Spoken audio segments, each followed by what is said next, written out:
Ini kayaknya udah saat yang tepat untuk gua bicara akhirnya tentang isu dan gosip perceraian yang udah kemana-mana ya.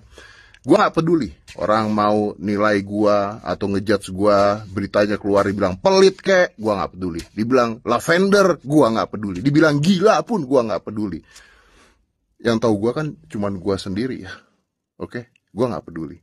Yang gua masalahin adalah satu hal, yaitu media ke pengadilan agama. Ada ibu-ibu humas pengadilan agama Jakarta Selatan bisa ngomong, berkasnya belum ada. Belum ada tuh gimana maksudnya? Emang gak ada. Dan yang paling penting bukan itu. Bukankah, Ibu, saya mau tanya, bukankah pengadilan perceraian sifatnya tertutup? Ya, Undang-Undang Nomor 7 Tahun 1989 Pasal 80 Ayat 2, pemeriksaan gugatan perceraian dilakukan dalam sidang tertutup. Ada 4 hal yang tertutup. Perkara yang disidangkan berdasarkan ketertiban umum atau keselamatan negara tertutup. Perkara kesusilaan, rahasia militer, rahasia negara tertutup. Pemeriksaan perkara anak tertutup. Dan yang terakhir adalah kasus perceraian tertutup. Kena ya kamu sama saya? Bisa loh.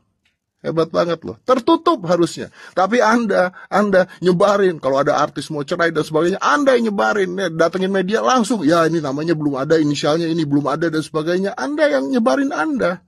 Tujuannya apa? Anggaplah kalau memang boleh.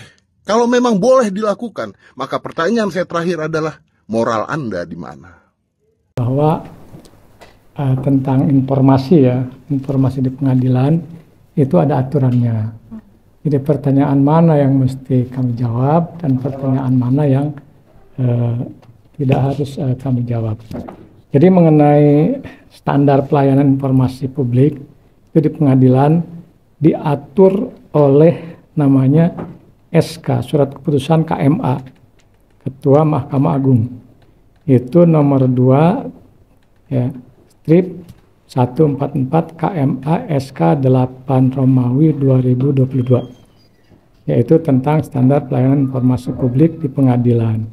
Nah, jadi ada pertanyaan-pertanyaan, bahkan permintaan yang wajib kita memenuhinya. Di antaranya misalnya ya, informasi tentang register. Saudara boleh tanya, boleh saudara selidiki register. Nah, kemudian tentang juga data statistik perkara. Data statistik perkara ini ada perkaranya, ada berapa gugatan, ada berapa permohonan, ya. Kemudian tentang jenis perkara juga ada gugatan, permohonan, gugat cerai, kemudian juga gugat talak namanya ya, cerai talak. Nah, kemudian ada tahapan persidangan misalnya. Ya, proses penanganan perkara boleh sudah tanya, termasuk pertanyaan yang itu tadi akan saya jawab.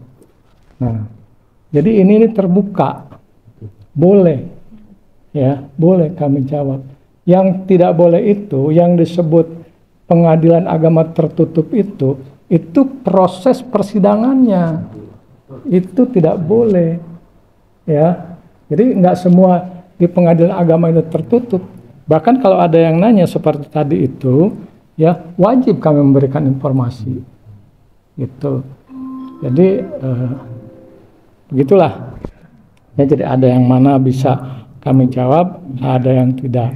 Tentang misalnya tentang alasan-alasan gugatan apa, itu nggak mungkin kami jawab, karena itu ranahnya majelis hakim. Tapi yang lain-lain bisa kami jawab. Begitu ya.